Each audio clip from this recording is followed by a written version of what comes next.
Bismillahirrahmanirrahim. Assalamualaikum warahmatullahi wabarakatuh. Kali ini kita akan membahas kelanjutan dari pertemuan kita yang 2 minggu yang lalu, yaitu terkait dengan fungsi. Dan hari ini kita akan, kalau kemarin kita sudah belajar terkait dengan operasi fungsi, penjumlahan, pengurangan, pengalihan, bahkan pembagian, maka kali ini kita akan berdiskusi dengan fungsi inverse dan juga fungsi komposisi. Anda perhatikan bahwasanya, ini mungkin sudah umum juga Anda ketahui, jika saya punya f atau kita punya f adalah sebuah fungsi dari x ke y, maka kebalikannya dari fungsi f ini maka disebut dengan inverse. Ya, katakan g, katakan kebalikannya adalah g, maka g merupakan inverse dari f. Ya, dalam hal ini untuk notasinya mungkin bisa saya saya ilustrasikan. Saya izin snip.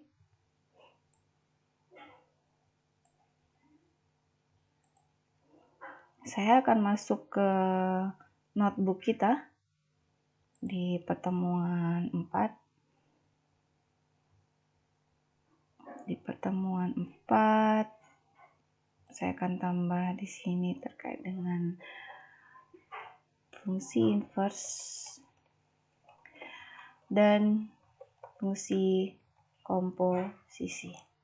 Ya. Oke.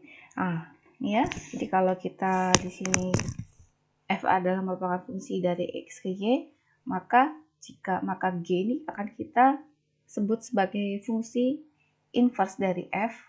Ya, kalau kita tuliskan notasinya adalah g sama dengan f inverse. Seperti itu ya. F inverse dari kebalikannya, kalau tadi x adalah x ke y, kalau f tadi adalah x ke y, maka g adalah fungsi dari y ke x. Jadi kalau saya tuliskan g adalah fungsi dari y ke x. Nah, dalam hal ini, inverse dari sebuah fungsi tidak semuanya merupakan sebuah fungsi atau merupakan korespondensi satu-satu seperti yang sudah kita pelajari di awal sendiri ketika kita membahas terkait dengan fungsi. Ya, untuk notasinya sendiri Anda perhatikan bisa dilambangkan dengan pangkat -1 atau inverse. Maka Anda perhatikan sebagai contoh, kalau di sini kita punya fx ya merupakan 1 min x min 1 per 3x plus 2. Oke, saya izin menggunakan rules line. Oke, saya akan tuliskan di sini sebagai penyelesaian dari contoh adalah fx sama dengan 1 min x min 1 dibagi dengan 3x plus 2. Ya, katakan ini sebagai y. Begitu. Saya tuliskan lagi. Maka selanjutnya kita bisa sederhanakan, begitu ya. Sederhanakan bentuk operasi yang berada di ruas kanan. Kita samakan penyebutnya menjadi 3x plus 2. Maka 1 bisa kita kalikan dengan 3x plus 2 dikurangi dengan x min 1. Oke, garisnya sampai sini. Anda perhatikan hasilnya akan diperoleh 3x plus 2 min x, ya kan? Min 1 dibagi dengan 3x plus 2. Kemudian operasinya 3x-nya dikurangi x menjadi 2x dan konstannya akan menjadi plus 1 ya. Dibagi masih sama, hasilnya adalah 3x plus 2. Nah, di sini adalah y. Nah, untuk bagian ini mungkin teman-teman sudah tidak asing lagi dengan cara cepat, tapi saya tidak ingin cara cepat. Saya akan tuliskan mungkin asal muasalnya di sebelah sini. Ya, kalau cara cepatnya mungkin 2-nya dibalik gitu ya. Nah, di sini tetap 2, kemudian bagian atas plus 1-nya bisa kita ubah menjadi min 1. 3x-nya kita ubah menjadi min 3 ya. Kemudian kalau cara normalnya ya sudah kita kalikan saja kan begitu. Untuk Y kita bisa kalikan ke ini penyebutnya, karena tujuan kita adalah mengubah X, mengubah bentuk dari equation ini menjadi X sama dengan fungsi dari Y. Sedemikian sehingga kita bisa tuliskan X ya, 3x plus 2 kita kalikan dengan Y di sini sama dengan 2x plus 1 ya, yang ini akan menjadi 3xy plus 2y sama dengan 2x plus 1. X yang kita kumpulkan di sebelah kiri dan yang tidak ada X yang kita kumpulkan berada di sebelah kanan ya. Ini ada X ya, kita kumpulkan di sebelah kiri. Ini suku pertama 3xy kita pertahankan, dikurangi 2x begitu, sama dengan ini pindahkan ke sebelah kanan menjadi min 2y plus 1. Yang ini x yang bisa kita keluarkan sehingga kita akan punya 3y begitu, min 2 sama dengan 2y plus 1. Nah, maka kita akan bisa membuat x sama dengan min 2y plus 1 dibagi dengan 3y min 2 ya, it's done. Oke, kalau yang ditanya adalah domainnya, berapakah domain daripada fungsi f inverse ini? Nah, bisa kita tuliskan d f inverse seperti, atau Anda bisa tuliskan sebagai, kalau Anda define-kan f inverse ini sebagai y, maka kita akan punya domainnya x begitu sebagaimana, sehingga Anda perhatikan di sini saya minta maaf y begitu, y ya. Oke, Y sebagaimana, sehingga Y-nya ini ya kan 3Y min 2-nya tidak boleh sama dengan min 1. Kita perhatikan 3Y min 2 tidak sama dengan 0. Ya, karena dia sebagai penyebut, maka Y-nya tidak boleh sama dengan 2/3. Seperti itu. Y tidak sama dengan 2/3, di mana Y elemen bilangan real. Ini adalah domain F inverse. Seperti itu ya.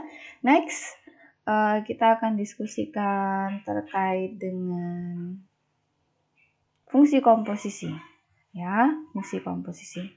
Anda perhatikan Y, ketika saya memiliki Y merupakan akar x kuadrat plus 1 yang didefinisikan, jika kita mendefinisikan Y adalah merupakan fungsi dari U, fungsi yang lain ya kan. Jadi agar kita melihat fungsi yang kompleks merupakan fungsi yang lebih sederhana di mata kita, seperti itu, maka kita bisa anggap x kuadrat plus 1 ini merupakan sebagai simbol yang lain. Katakan ini sebagai U. Maka kita akan memiliki di sini sebagai akar U.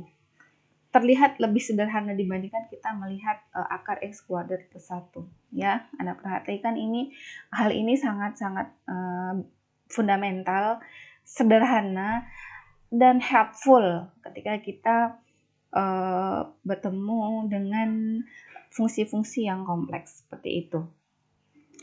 Jadi kalau kita define-kan U merupakan sebagai fungsi dari X, yaitu x kuadrat plus 1, maka kita akan memperoleh, ya, kita akan bisa tuliskan Y adalah fungsi dari U, merupakan fungsi dari Gx, jadi F adalah fungsi dari Gx, yaitu akar x kuadrat plus 1, seperti itu. Ya, jadi fungsi yang demikian kita sebut dengan komposisi.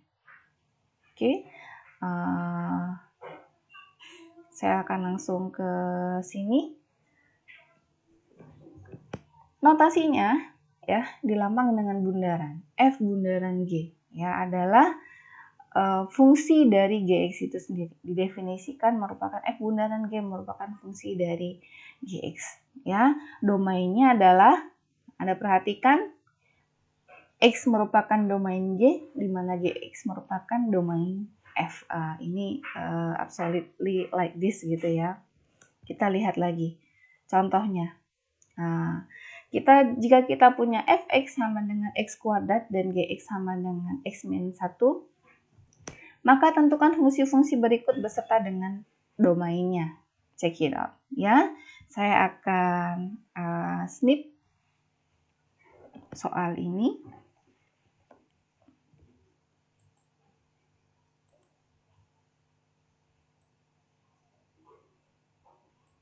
Saya akan pindahkan ke notebook kita.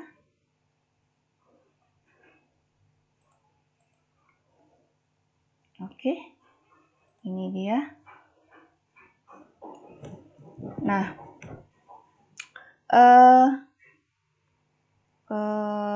oke, saya izin ubah sebentar spidolnya menjadi yang kecil saja. Oke, Anda perhatikan. Yang pertama, ya kita akan mengerjakan F bundaran G seperti itu, yang kita definisikan sebagai fungsi dari Gx seperti ini, ya kan? Fungsi dari Gx. Maka kita bisa tuliskan fungsi dari Gx-nya adalah X min 1. Ya. Jadi X min 1 ini kita bisa masukkan ke fungsi fx, yaitu X kuadrat. Jadi X-nya dari X kuadrat ini kita ganti dengan X min 1. Maka hasilnya adalah X dikuadratkan atau X-nya kita ganti dengan X min 1 menjadi X min 1 kuadrat. Ya, domainnya bagaimana? Domainnya F bundaran G, Anda perhatikan X sebagaimana, sehingga untuk Gx sendiri adalah sembarang X bilangan real, dan untuk Fx sendiri juga sembarangan real. Maka bisa kita langsung tuliskan X anggota bilangan real. It's done ya. Kemudian bagaimana dengan G bundaran F? Ya, G bundaran F. G bundaran F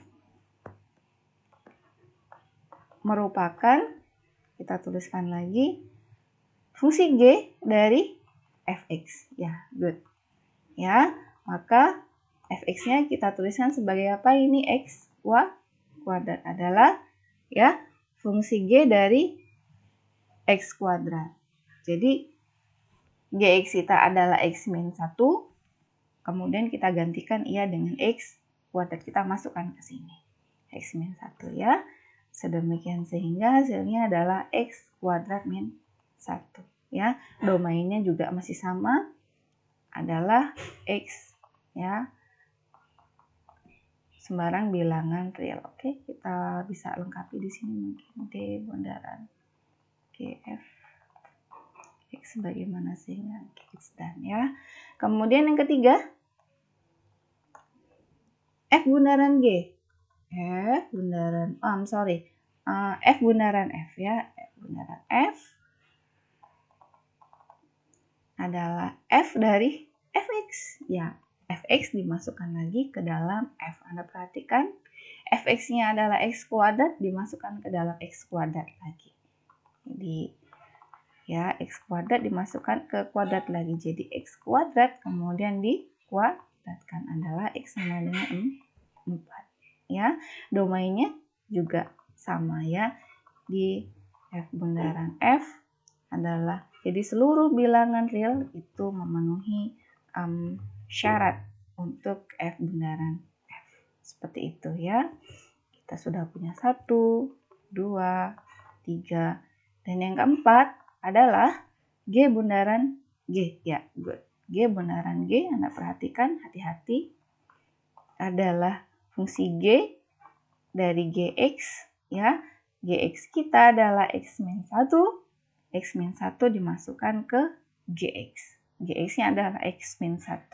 Jadi X min 1 dimasukkan X min 1. Ya, jadi X min 1 adalah ganti dari X, kemudian kita kurangkan dengan 1. Hasilnya adalah X min 2. Ya, good. Domainnya juga masih sama, G bundaran G adalah X sebagaimana sehingga X anggota bilangan real. Ya, it's done. Ya, oke, ini adalah pembelajaran kita di pagi hari ini.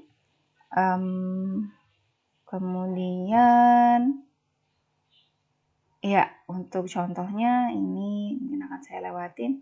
Oke, Anda bisa latihan di nomor 1 hingga nomor 6. Anda bisa memilih 3 ya, 3 dari 6 soal yang saya berikan di sini. Ya, saya snip lagi, saya pindahkan ke notebook kita.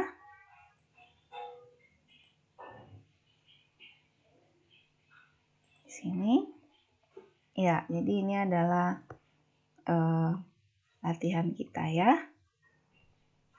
Jadi sebagai dipilih.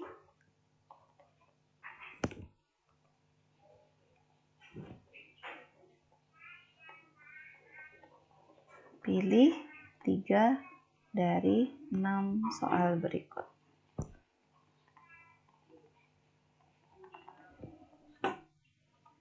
Ya, setelah itu dikerjakan seperti biasa di homework kita ya. Di sini Anda perhatikan, kemudian Anda bisa letakkan tugas ketiga di bawah sini. Ini punya Mbak Ade Satika ya.